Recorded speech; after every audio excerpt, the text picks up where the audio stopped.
नरेंद्र दामोदर दास मोदी, उसमें हिम्मत है तो करके दिखा मेरे खिलाफ कार्रवाई, मैं बताऊंगा उसे। और बहुत ही अगर जनता उसको पसंद करती है, इस देश की सारी जनता उसको चाहती है, इतना वो खूबसूरत है, इतना वो बढ़िया व्यक्ति है, तो मैं सीना ठोक के कहता हूं, एक बार बैलेट पेपर से चुनाव करा, तेरे सामने मैं लड़ूंगा, फिर जीत के दिखाइयो, पता लग जाएगी तुझे तेरी औकात। साथियों, इन चीजों को समझने की जरूरत है। ईवीएम है तो मोदी है, मोदी है तो तुम नहीं हो, तुम्हारी तबाही है। ईवीएम नहीं है तो ही देश बचेगा, तो ही तुम बचोगे, तुम्हारी आने वाली पीढ़ी बचेगी, तुम्हारे बच्चों का भविष्य बचेगा। उसके बाद ही अधिकार की बात करना। अबे जिंदा रहोगे तो अधिकार मांगोगे ना। आपको मालूम होगा बड़ा हल्ला मच रहा है कि संसद की सुरक्षा में चूक, और बीजेपी के जो एमपी है उसके माध्यम से पास बनवाए गए उन लोगों के जिससे वो अंदर पहुंचे, और उसी दिन दो महत्वपूर्ण कानून पास कर दिए गए और आप इसी सुरक्षा में अटके पड़े। एक, इलेक्शन कमीशन को अधिकार दे दिए, और दूसरे, अगर आर्थिक स्थिति के विषय में कोई भी बोलेगा तो उसे आतंकवाद माना जाएगा। ये कानून पास हो गए। 146 जो सांसद हैं विपक्ष के, उनको निष्कासित कर दिया, और उसके बाद में संसद में आईपीसी, सीपीसी, सीआरपीसी, इन तीनों पर बिना विपक्ष के हुए, बिना चर्चा के उन्हें पास करने की सारी व्यवस्था कर दी। आपको नहीं समझ में आ रहा कि जिस व्यक्ति के खिलाफ, जिस सरकार के खिलाफ आपको लड़ाई लड़नी है, उसकी रणनीति क्या है, वो कैसा छल कपट से भरा हुआ व्यक्ति है, किस तरह की चालें वो चल रहा है। आप अधिकार मांग रहे हो, पहले बचोगे तो अधिकार बचेगा ना, अधिकार मांगोगे। और मैं यूं नहीं समझता कि अधिकार मांग रहे हैं। मैंने तो यही सुना, यहां बैठे हुए लोग हैं उनके मुंह से भी कई बार सुना कि अधिकार मांगे नहीं जाते, अधिकार छीने जाते, तो फिर मांग काहे को रहे यार मेरे। मतलब बड़ी अजीब अजीब सी स्थिति मुझे नजर आती है। साथियों, आपका कुछ नहीं बचेगा। अगर आपको विश्वास नहीं है, जो सोशल मीडिया में बहुत गहनता से लोग रिसर्च कर रहे हैं और अपनी बातें आपके सामने रख रहे हैं, उनको सुनो। आप सब कुछ पूरी तरह से तबाह करने का इंतजाम कर लिया गया है, और यह सब कुछ कानूनी रूप से होगा, यह गैर कानूनी रूप से नहीं होगा। संविधान में, कानून में परिवर्तन करने के बाद पूरा देश पुलिस राज्य में बदल दिया जा रहा है, और उसके बाद पुलिस के माध्यम से आपकी गर्दन काटी जाएगी, आप चू भी नहीं कर सकेंगे।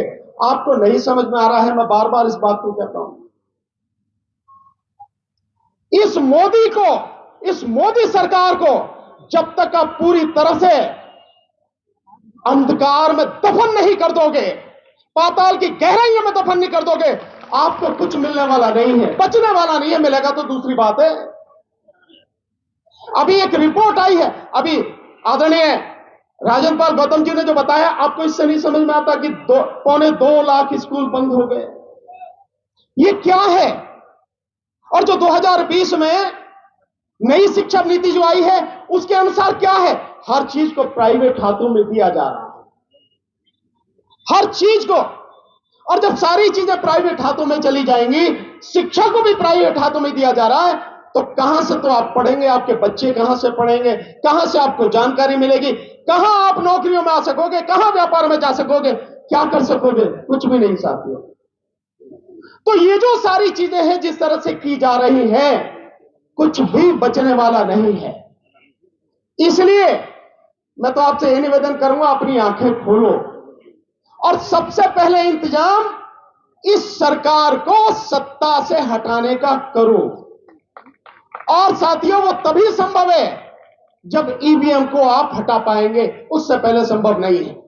मेरा एक ही सवाल है, अभी माननीय राजन पाल गौतम जी ने कहा कि जो पर्ची है, वो पर्ची आप हमें 2 बैलेट पेपर में डालेंगे, फिर उसकी गिनती होगी। मैं आप सबसे पूछता हूं, यहां से सारे पढ़े लिखे बैठे हैं, मैं सुप्रीम कोर्ट के जजों से भी पूछता हूं, मेरी वीडियो देखी होगी, हाई कोर्ट के जजों से पूछता हूं, यहां जज साहब बैठे हैं, इनसे पूछता हूं, आईएएस आईपीएस ऑफिसर से बैठता हूं, एक आदमी एक्सेप्ट सॉफ्टवेयर इंजीनियर, उनको छोड़कर यह बता दे कि ईवीएम कैसे काम करती है। एक भी व्यक्ति बताए कैसे काम करती है? मालूम है किसी को? किसी को मालूम नहीं है। तो क्यों हम पर्ची के चक्कर में पड़े? क्यों हम किसी चीज के चक्कर में पड़े? यह सबके लिए डूब मरने वाली बात नहीं है कि देश में से ज्यादा लोग मतदाता है, सरकारी अधिकारी है, कर्मचारी है, व्यापारी है, सब लोग हैं। उसके बावजूद 99% इस देश के मतदाताओं को यह पता नहीं है कि वोट जो डाली जा रही है उसका माध्यम क्या है, वो वोट मुझे पता क्यों नहीं लगती। बड़ी अजीब स्थिति है। 3 मशीनें हैं। एक है कंट्रोलिंग यूनिट जिसकी गिनती होती है, जिसमें वोट जाने की बात कही जाती है। एक है बैलेट यूनिट जिसमें मैं बटन दबाता हूं, और एक है आपकी वीवीपैट जिसमें आपको पर्ची 7 सेकंड के लिए दिखती है। यह बताना कितने लोग हैं जो 7 सेकंड में वो पर्ची देख पाते हैं? देख पाते हैं 7 सेकंड में? नहीं देख पाते। और उसकी कभी गिनती नहीं होती। जो पर्ची असली अगर वोट मारी जाए तो वही है ना, उसकी कभी गिनती नहीं होती। गिनती किसकी होती है? उसकी जो कंट्रोलिंग यूनिट है, जिसमें आपने कहा जाता कि आपकी वोट उसमें गई, आपको नहीं पता आपकी वोट गई है, किसको गई है, कहां गई है, कुछ नहीं पता। बावजूद सुप्रीम कोर्ट के जजेस से लेकर सारे पढ़े लिखे लोग, अनपढ़ की तो बात ही छोड़ दो, इसी माध्यम से लगातार चुनाव कर रहे हैं, इलेक्शन वोट डालते चले जा रहे हैं। यह सबके लिए डूब मरने वाली बात नहीं है।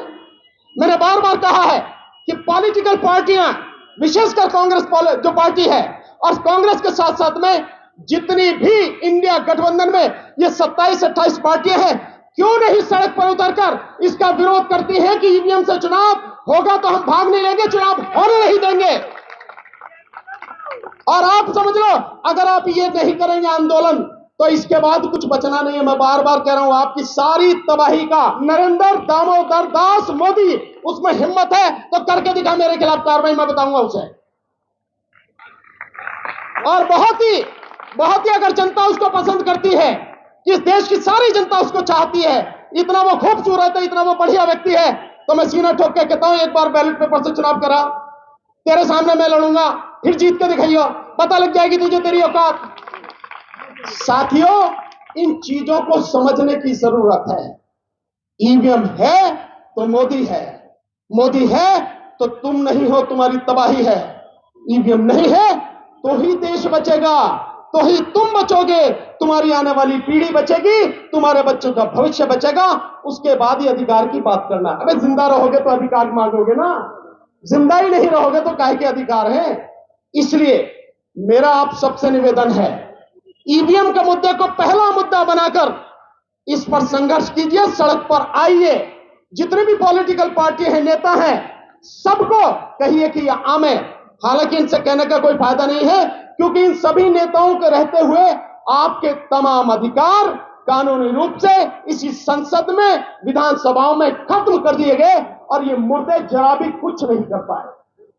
सारे के सारे, चाहे 131 का हो या बाकी और जितने भी हैं, जो कहना है कह लो, लेकिन इनके रहते हुए सब कुछ हो गया। और पार्लियामेंट में आज की तारीख में जिस तरह की गुंडागर्दी चल रही है, मैं यही शब्द बोलूंगा, गुंडागर्दी जो चल रही है, ऐसी गुंडागर्दी लोकतंत्र में, किसी संसद में, किसी विधानसभा में आज तक कभी किसी ने ना देखी, और ना ही कभी किसी सरकार ने ऐसी की जैसी हो रही है। इससे बचने का रास्ता केवल और केवल सड़क। देश की अदालतें, हम भी अदालत में रहते हैं, देश की अदालतें, मैं बिल्कुल खुलेआम कह सकता हूं, अब इस काबिल नहीं रही कि लोगों को बचा सके, देश के संविधान की रक्षा कर सके, आपको आपका अधिकार दिला सके।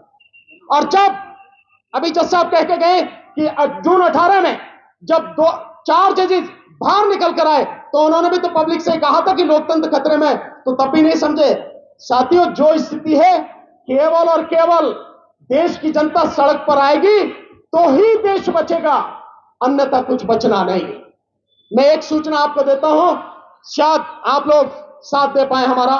6 जनवरी को इसी जंतर मंतर पर ईवीएम को हटाने के लिए हमने कॉल दी है, देश भर से लोग आ रहे हैं, इस बार बहुत अच्छा रेस्पॉन्स है। मैं आप सबसे निवेदन करूंगा, एक एक व्यक्ति जो यहां बैठा है और जो नेता है, सारे के सारे, मेरा अभी साहब आपको निमंत्रण है, सारे के सारे 6 जनवरी को यहां आए।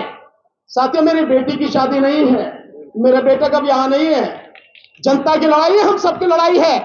अगर वाकई में आप चाहते हो देश को बचाना, बच्चों को बचाना है, आना पड़ेगा आपको, और नहीं आते हैं तो फिर कहिए मत कि आपके अधिकार लुट रहे हैं। आपने समय दिया, बहुत बहुत शुक्रिया।